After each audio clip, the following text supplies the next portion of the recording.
좋은 날입니다. 6월 16일 GT 묵상에 함께 하신 여러분 환영하고 축복합니다.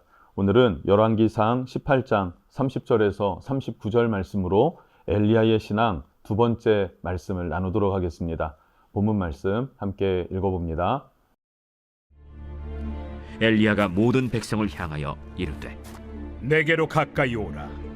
백성이 다 그에게 가까이 가매 그가 무너진 여호와의 제단을 수축하되 야곱의 아들들의 지파의 수요를 따라 엘리야가 돌 12개를 취하니 이 야곱은 옛적에 여호와의 말씀이 임하여 이르시기를 내 이름을 이스라엘이라 하리라 하신 자더라.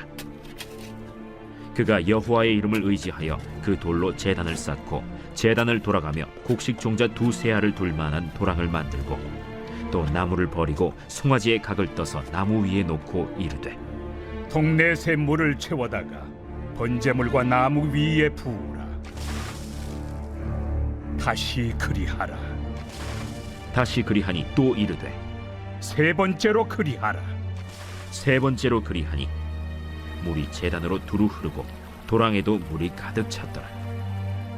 저녁 소제 드릴 때에 이르러 선지자 엘리야가 나아가서 말하되 아브라함과 이삭과 이스라엘의 하나님 여호와여, 주께서 이스라엘 중에서 하나님이신 것과 내가 주의 종인 것과 내가 주의 말씀대로 이 모든 일을 행하는 것을 오늘 알게 하옵소서. 여호와여, 내게 응답하옵소서. 내게 응답하옵소서. 이 백성에게 주 여호와는 하나님이신 것과 주는 그들의 마음을 되돌이키심을 알게 하옵소서. 이에 여호와의 불이 내려서 번제물과 나무와 돌과 흙을 태우고 또 도랑의 물을 핥은지라. 모든 백성이 보고 엎드려 말하되 여호와, 그는 하나님이시로다. 여호와, 그는 하나님이시로다. 지난 시간에 엘리야의 하나님 그리고 아합의 바알과 여호와 둘 중에 누가 참 이스라엘의 신인가, 이것을 가려내는 대결을 시작했죠. 바알 선지자는 부르짖고 또 자해까지 했지만 어떤 응답도 받지 못하고 엘리야의 조롱만 받았습니다. 자, 오늘은 엘리야가 살아계신 하나님을 어떻게 드러내고 하나님의 응답, 불의 응답을 받게 되는지 오늘은 그 말씀을 나눠보도록 하겠습니다. 먼저 30절과 31절을 보니까 무너진 제단을 수축하는 엘리야의 모습을 볼 수 있어요. 자, 30절입니다. 엘리야가 모든 백성을 향하여 이르되 내게로 가까이 오라. 백성이 다 그에게 가까이 가매 그가 무너진 여호와의 제단을 수축하되라 그래요. 무너진 여호와의 제단을 수축했다 이렇게 말해요. 무너진 여호와의 제단을 수축했다. 자, 이 제단은요 매우 중요한 의미를 갖고 있습니다. 북이스라엘이 건국되고 나서 여로보암 왕은 온전한 예배를 하나님 앞에 드린 기록은 없습니다. 그는 베델과 단에 금송아지를 만들어 두고 이것이 여호와다라 그랬어요. 모양은 여호와 비스무레 할 수 있습니다. 그러나 여호와가 아니었습니다. 금송아지였습니다. 그리고 우상이었다라는 사실을 우리는 기억해야 합니다. 그러다 보니까 온전한 예배를 드리지 못했던 이스라엘, 물론 소소하게 숨어 있었던 선지자들이 자기의 하나님께 예배하고 그렇게 나아가는 시간들은 있었을 거예요. 그런데 공식적으로 하나님 앞에 제단을 쌓았다, 예배를 했다, 제사를 드렸다라고 하는 기록은 어쩌면 이 엘리야의 제단이 처음 쌓여진, 처음 하나님 앞에 드려지는 감격적인 예배일 수 있겠다 하는 생각을 해봅니다. 그리고 31절을 보니까 12지파의 수효를 따라서 12지파잖아요. 그러니까 12개의 돌로 제단을 쌓았다 이렇게 말하고 있습니다. 왜 12지파입니까? 야곱의 12아들을 통해서 하나님께서 이 나라를 세우셨고 그렇게 하나님은 이 나라를 축복하셨고 그 모든 과정이 하나님으로부터 비롯된 것입니다 라고 하는 고백이죠. 즉 야곱에게 하나님이 주신 약속의 말씀, 그 말씀을 상기하고 그것을 회복하며 하나님 앞에 나아가는 것입니다. 약속의 말씀을 붙잡고 하나님 앞에 예배하는 제사였다라는 것이 중요하죠. 여러분, 부흥에 우선순위가 있는데요. 그것은 무엇이겠습니까? 여러분, 정말 열정적인 찬양 매우 좋습니다. 그런데 그것이 부흥을 가져오지는 못합니다. 부흥은요, 하나님의 말씀이 회복되는 것, 약속이 회복되는 것이에요. 약속의 말씀이 회복될 때, 말씀이 흥황하여질 때 부흥이 일어나는 것입니다. 여러분, 이렇게 GT 시간을 통해서 하나님의 말씀을 깊이 묵상하고 말씀을 더 가까이 하고 즐거워하면서 하나님 나라의 부흥을 사모하면 좋을 것 같습니다. 자, 두 번째로 32절에서 37절에서는요, 엘리야의 기도 장면을 기록하고 있습니다. 쉽게 말해서 엘리야는 세 가지를 기도했다라고 정의할 수 있는데, 첫 번째는 여호와께서 이스라엘의 참 하나님 되심을 보여주소서, 이거예요. 우리의 신이 하나님이지 않습니까? 여호와 하나님, 하나님이 우리의 하나님 아닙니까? 우리를 애굽에서 이끌어내신 분, 광야에서 지켜주시고 성막과 법궤를 주시고 그렇게 약속을 주신 분, 그 하나님이 바로 당신 아닙니까? 당신이 우리를 그렇게 불러내셨고 백성 삼으셨고 자녀 삼으신 것, 여기에서 확증시켜 주십시오. 그래서 우리가 다시 하나님께 돌아갈 수 있게 해주세요라고 하는 그런 기도 내용이죠. 두 번째는 내가 주의 종됨을 보여주십시오, 이거예요. 즉 지금 이 대결이 사람의 객기가 아니라 하나님의 뜻에 순종하여서 되어진 일인 것을 확증시켜 주십시오. 지금 이게 내가 하는 일이 아닙니다. 하나님이 하시는 일이십니다. 하나님의 일에 내가 순종할 따름이지 않습니까? 그것을 보여달라라고 확증하는 거예요. 그러면 지금 이 일이, 이 대결이 사람의 어떤 객기로 그렇게 도전하고 이런 상황까지 놓여진 것이 아니라 하나님의 뜻에 내가 순종했고 그래서 여기까지 왔음을 보여주십시오. 확인해 주십시오라고 기도하는 것입니다.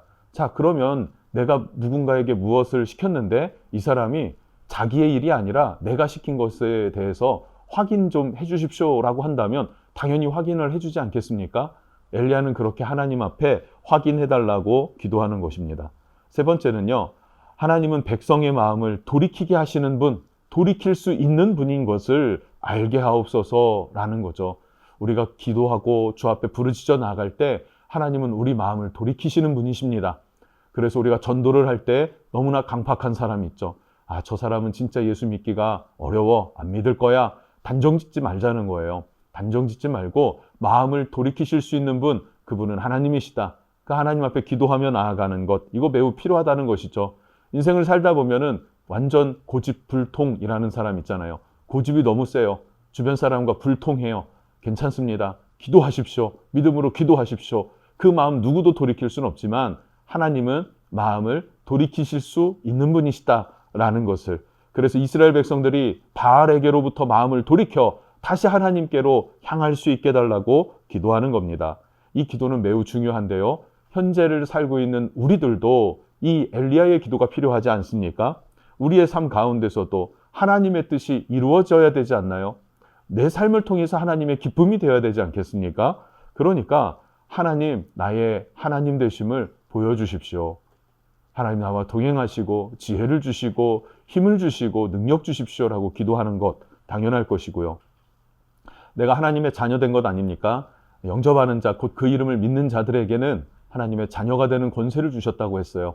하나님 그 말씀대로 내가 하나님 자녀로서의 권세를 행하게 해주십시오. 이렇게 기도할 수 있는 것 당연한 것입니다. 또 전도하다 보면, 또 누군가 대화를 하다 보면 마음이 강팍해져서 어느 선을 넘어서지 못하고 하나님 앞에 더 나아가지 못하는 그런 지체들이 있을 때 중보하여 기도해주고, 그리고 영혼 구원을 위해서 기도할 수 있는 것, 우리의 사명인 줄로 믿습니다. 그렇게 우리의 기도도 엘리야의 기도를 본받아 가는 것 매우 중요하다는 것을 기억하면 좋겠어요. 그럼 그 결과는 어떻게 될까요? 38, 39절을 보니까 불로 응답하신 하나님과 백성들의 고백이 기록되어져 있습니다. 하나님이 불로 응답하셨습니다. 그랬더니 백성들이 이렇게 고백합니다. 39절, 모든 백성이 보고 엎드려 말하되, 하늘에서 불이 내려와서 번제물, 송아지죠. 송아지가 그냥 다 타버렸습니다. 뿐만 아니라 나무와 돌과 흙을 태우고 도랑의 물도 핥아버릴 정도로, 우리가 뜨거운 불판에다가 물을 부으면 어떻게 됩니까? 물이 지글지글지글 하면서 다 날아가 버리지 않습니까? 그렇게 도랑의 물을 핥아버릴 만큼의 강력한 불이 내려왔다라고 기록하고 있는 것이죠. 자, 그것을 보고 이렇게 말합니다. 여호와 그는 하나님이시로다. 여호와 그는 하나님이시로다 하니.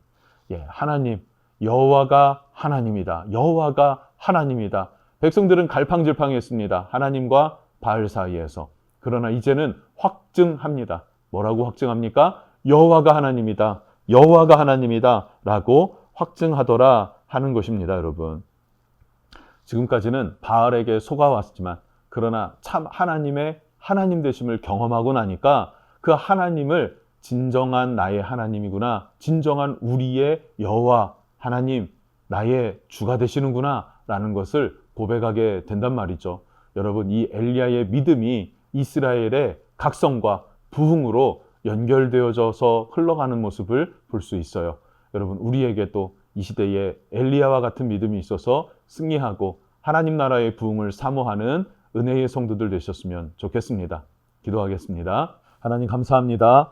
우리가 엘리야와 같은 믿음이 있기를 원하는데 그 믿음은 기도하는 믿음이었습니다. 그 기도의 내용이 매우 중요한데 이스라엘의 하나님이 참 하나님 되심을 보이소서. 내가 주님의 종인 것을 나타내 주십시오. 하나님은 백성의 마음을 돌이키게 하시는 분임을 알게 해 주십시오. 라고 기도합니다.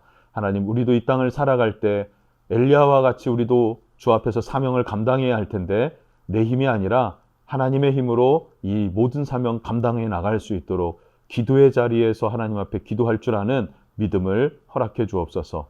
예수님의 이름으로 기도합니다. 아멘.